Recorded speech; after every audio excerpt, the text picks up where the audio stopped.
الأمين إبراهيم عبد المحسن القفاص. They marked the minute their city exploded. They read the names of the victims of one of the largest non-nuclear blasts in history. A year on, Beirut remembered the port explosion that destroyed so many lives. Outside the blast site, where thousands of tons of ammonium nitrate blew up, families of the victims, the survivors, gathered to demand justice and accountability.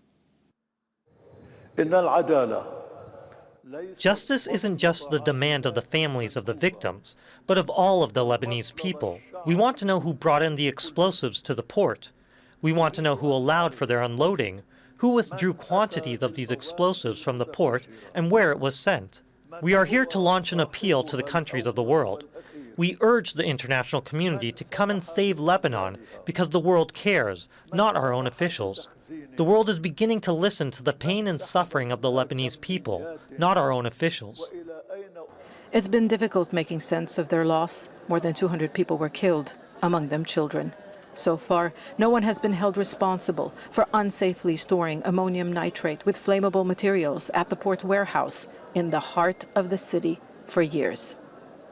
At the fire department, a kilometer from the port, the families of the first responders believe their loved ones were sent to their almost certain deaths. They weren't told of the dangers when called to put out the fire.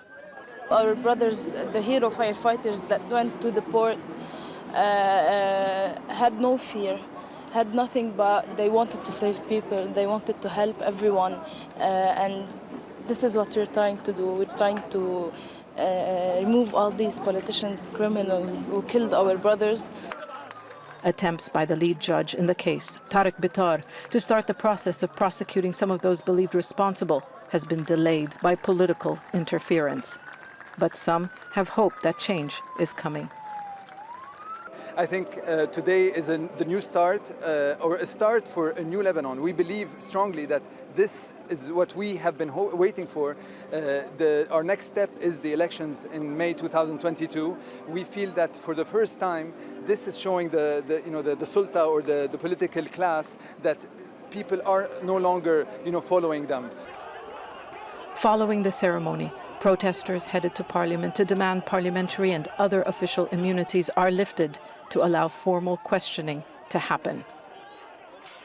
This is not just about justice and accountability. Many Lebanese have been demanding a new state. They believe the political class has not just destroyed the city, but destroyed the economy and failed to build a state. There is anger. The port explosion was one of the most traumatic experiences for a country with already a dark past. It may have exposed the decades of corruption and mismanagement, but Lebanon will not wake up to a new country. The battle for justice hasn't been won. The battle against accountability has, at least for the time being. Zeina, Khodr, Al Jazeera, Beirut.